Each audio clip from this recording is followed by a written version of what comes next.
Assalamualaikum warahmatullahi wabarakatuh. Halo teman-teman, selamat datang di podcast kita hari ini. Hari ini kita bakal membahas tentang PR atau Public Relations. Nah, kali ini saya sebagai host di podcast ini, saya bernama Arthur Febri Biandra dan kami mengundang narasumbernya dari PMI. Halo, terima kasih Mas Akil. Perkenalkan nama saya Shalom Jadi, bisa dipanggil Kang Aul kalau di instansi Palang Merah Indonesia.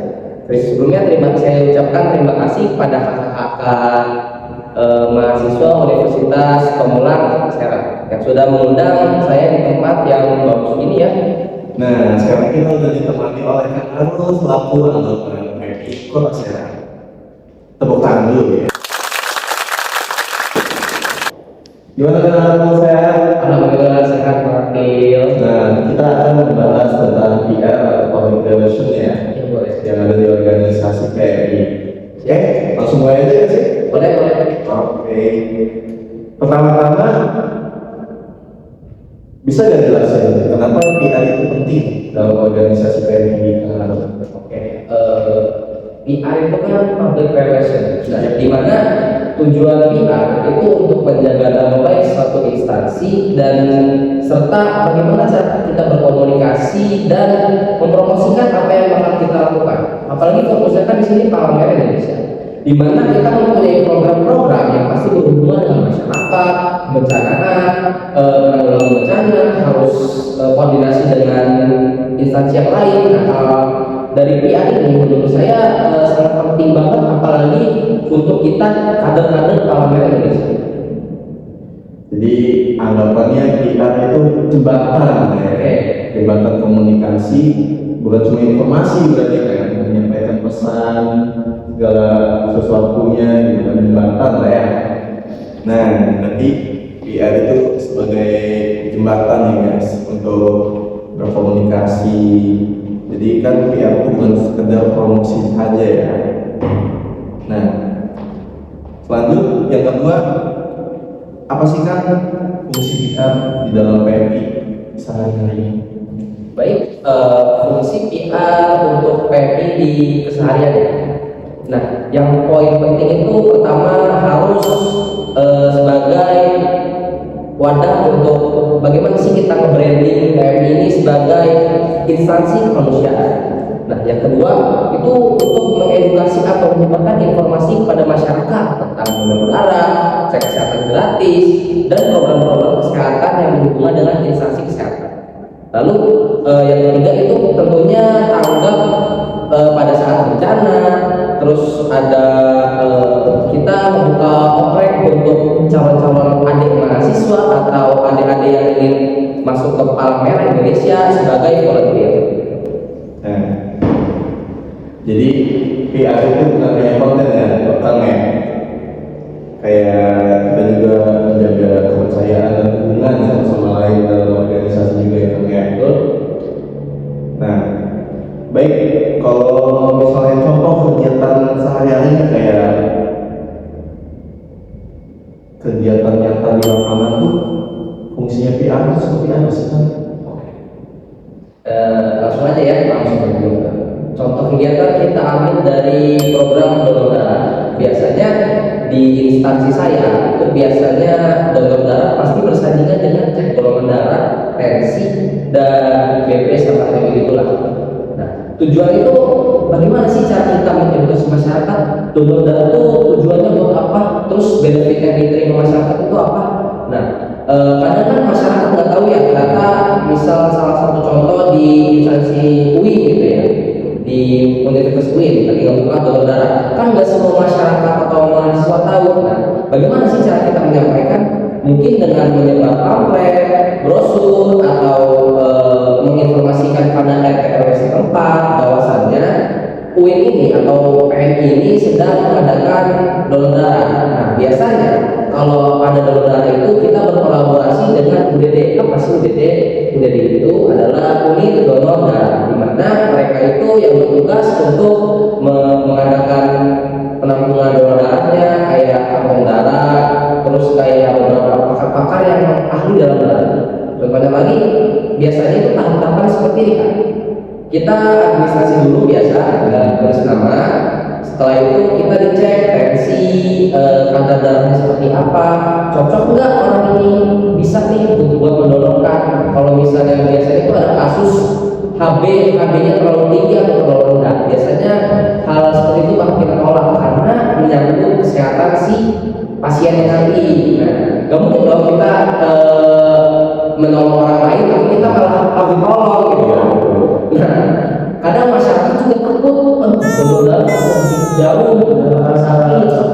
Ya, nah, Kan banyak ya orang dewasa juga kayak takut sama jarum gitu kan. ya betul. Nah, biasanya kita edukasi sebenarnya ini kayak bikin simut gitu tuh, bahkan nggak ada rasanya. Sebenarnya yang bikin branding orang takut donor darah tuh mungkin takut lihat darahnya, takut melihat jarumnya gede gitu di tangan gitu ya. Nah, tujuan itu pertama kalau kita donor darah biasanya itu badan lebih sehat karena biasanya itu donor darah itu kan ada waktu-waktu tertentu yang harus dipakai. Iya.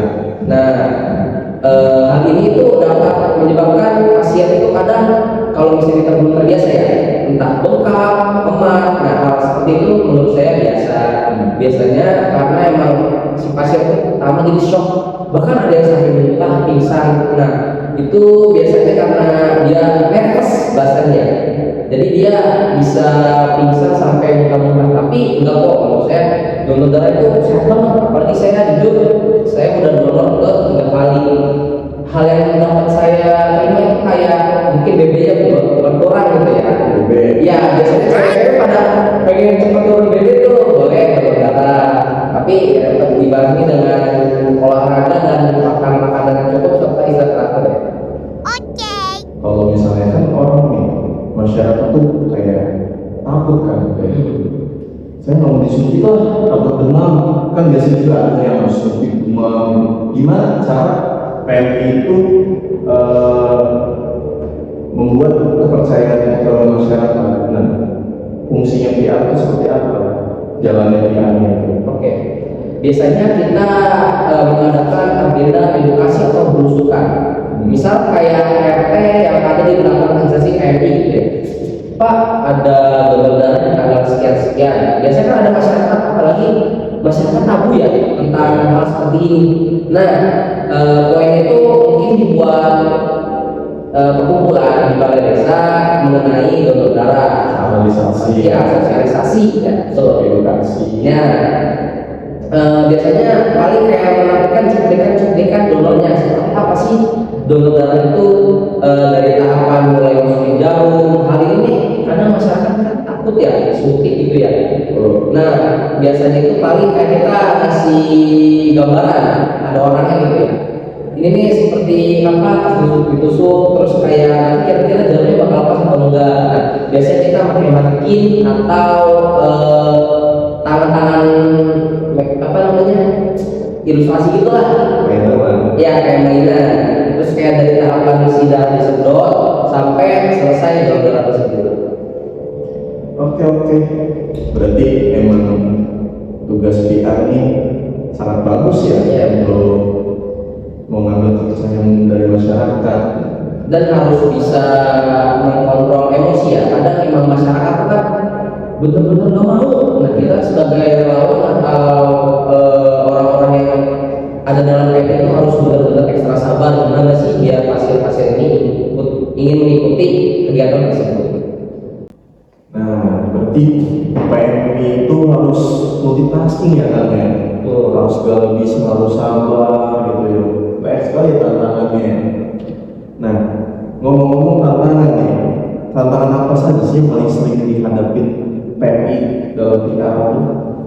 Ngomongin tantangan PR dalam PMI ini menurut saya menarik kan ya. Kita ambil contohnya di kegiatan donor darah, cek kesehatan gratis serta penanggulangan bencana daerah. Biasanya itu kan kadang ada masyarakat yang melakukan donor darah nih, terus dia mempublikasikan hasil donor darah. Wah, ternyata orang yang donor darah muntah-muntah. Wah, yang donor darah bakal memar-memar gitu bekas donornya gitu kan ya.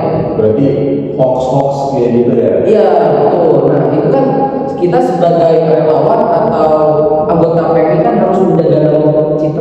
terlayani dengan baik ya, karena tujuan dari pihak tersebut. Nah biasanya itu kita langkahnya itu ada 3, itu seperti regret atau menyesali perbuatan tersebut. Kenapa sih hal ini bisa terjadi? Apakah karena ada beberapa pasien yang gerak-gerak pada saat pendengaran tersebut, terus kadang mungkin si panitianya kurang jeli gitu, lalai. Nah, kita tuh harus benar-benar cross check, terus benar-benar menyesali biar kedepannya nggak terjadi lagi gitu ya. Nah yang kedua itu harus klarifikasi. Ada media kan suka ngegoreng gitu ya berita ya, jadi masyarakat itu jadi benar-benar takut. Nah kita klarifikasi seperti penyebabnya kenapa, entah karena pasien stres atau kaget, terus mungkin dari panitianya yang lalai gitu. Nah kita harus klarifikasi benar-benar setransparan mungkin. Nah setelah klarifikasi, kita harus membuktikan dengan tindakan selanjutnya. Kita mengadakan donor yang sekian gitu yang selanjutnya, tapi benar-benar mengkonsepkan dengan matang supaya hal-hal yang tadi itu tidak terjadi lagi. Nah, contoh dari tantangan yang menurut saya paling susah ya, contoh ada di bencana alam kayak banjir yang ada kasusnya di Kasimen. Kadang masyarakat itu pengen banget ya, kita itu biasanya ada tim asesmen, tim DU atau dapur umum, tim yang bakal survei ke lokasi. Nah biasanya tim asesmen itu bakal mendata nih berapa rumah yang tenggelam, atau berapa korban yang berjatuhan, atau berapa kepala keluarga yang ada di daerah tersebut. Setelah kita asesmen jauh, itu tim DU langsung membuat menu. Contoh hari Senin, Selasa, Rabu, Kamis, Jumat, Sabtu. Menu yang bakal diberikan apa dalam 3 hari makan itu 3 kali makan ya dalam sehari. Contohnya, tapi yang penting ada kalsium, ada karbohidrat, ada protein dan gizinya yang harus di. Nah betul, ada serat juga gitu ya. Aduh, kalau itu jangan bahas dulu deh kayak. Setelah DU meninjau menu-menunya ini, nah tim yang bakal survei itu langsung bergegas ke lokasi yang terdampak bencana. Untuk apa? Untuk menolong orang-orang yang terkena bencana tersebut. Kayak kan contoh banjir ya, khawatir ketinggian banjir bakal meninggi lagi, jadi kita harus sedia tuh kayak pelampung, perahu karet, terus biasanya kita berkoordinasi dengan BPBD. Setelah mengembalikan korban ke tempat penampungan, tim DU itu langsung ngecek berapa 1 liter beras itu cukup berapa orang. Kita harus benar-benar memperhitungkan supaya ya betul, harus detail supaya stok yang ada itu memenuhi untuk 1 hari atau 2 hari ke depan. Biasanya setelah kita bikin laporan, kita publikasikan ke media siapa yang ingin mendonasikan ya bahasanya, mendonasikan beras, uang, telur, susu, pakaian atau instan gitu ya. Setelah melakukan peninjauan, kadang masyarakat itu kekeh, kok menunya ini aja sih Kang gitu, kok menunya tiap hari telur lagi, susu lagi, nasi lagi. Kan kita menyesuaikan yang ada di dapur ya.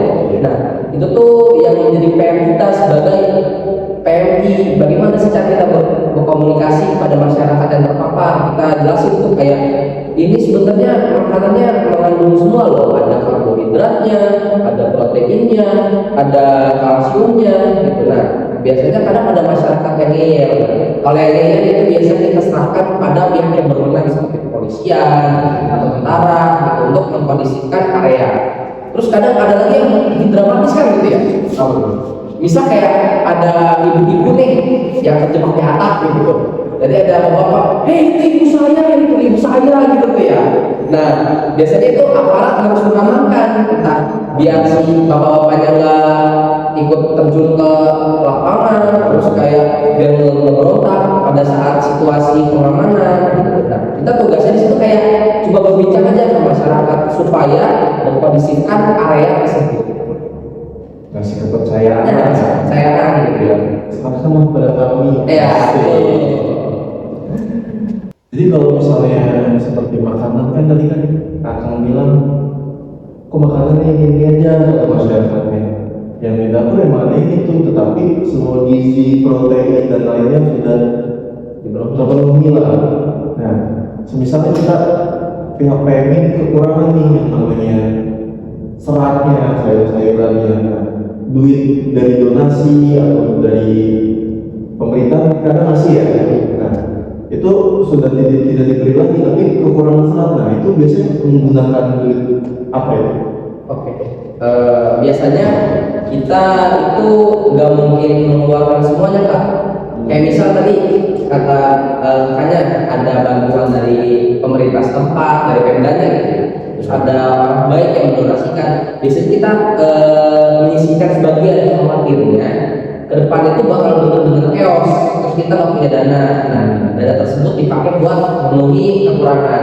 Contohnya kayak pas kemarin itu persediaan beras kan sangat melimpah ya. Itu ada sisa tujuannya kita simpan supaya ketika ada bencana susulan, bahan-bahan tersebut tuh masih bisa dipakai. Nah, kalau kasusnya kekurangan gitu tuh, benar-benar kekurangan. Nah, kas atau barang-barang yang udah kita sisih baru dikeluarkan. Biasanya kalau saya dengar kekurangan itu kayaknya kemungkinan kecil sih, karena masyarakat juga benar-benar menerima. Kadang emang tantangannya paling kayak satu orang lebih dua gitu ya. Kadang kan kita ngebagiin di mobil atau turun dari mobil ya. Kalau misalnya pakai perahu boot ya berarti kita benar-benar harus turun ke banjir tersebut. Paling kayak saya ngambil nih, tiba-tiba datang lagi dalam orang yang sama, saya ngambil lagi. Nah, biasanya kita itu bawaannya agak lebih biar masyarakat semuanya bagi rata. Kalau bagi di rumah-rumah itu kan posisi banjirnya tinggi karena kan warga itu nggak mau mengungsi Iya. rumahnya gitu ya. Itu mah lebih efektif kan ya untuk membagi makanannya juga dari dua Iya. yang dapat lebih gitu, jadinya merata lah ya. Baik, ternyata PMI itu sangat harus bersabar, harus teliti melayani masyarakat ya kan ya. Oke, kan apa pesan terakhir nih untuk podcast kali ini? Boleh disampaikan ya? Nah, pesan-pesannya itu semoga dari podcast ini kalian bisa menilai seberapa pengaruh sih PR seberapa besar sih PR itu untuk organisasi ini. Nah, setelah kalian tahu tentang PR itu, di sini PR bertujuan untuk menjaga nama baik instansi PMI, melatih kita berkomunikasi pada masyarakat, terutama kita yang sebagai relawan yang benar-benar harus terjun pada masyarakat, harus mengamankan area, harus berkoordinasi dengan instansi lain, harus menjalin komunikasi pada masyarakat, serta menjaga nama baik citra PMI tersendiri. Untuk kalian yang ingin masuk PMI yang memiliki jiwa kemanusiaan kuat, yang suka ikut-ikut aksi kemanusiaan, boleh gabung bersama kita, khususnya untuk Palang Merah Indonesia cabang Kota Serang. Nah, ayo teman-teman yang ingin gabung PMI, betul kan? Betul, apalagi kalian yang suka ikut aksi kemanusiaan, mari bergabung bersama kita Palang Merah Indonesia. Sebelum tempat tutup gitu, saya pengen ngasih slogan. Kalau boleh kan? Oke. boleh. Kalau saya siapa tuti Fratelli, yuk kita semua bersaudara. Oke? Ayo semuanya ya. Ya. 1, 2, 3. Siapa tuti Fratelli, yuk kita semua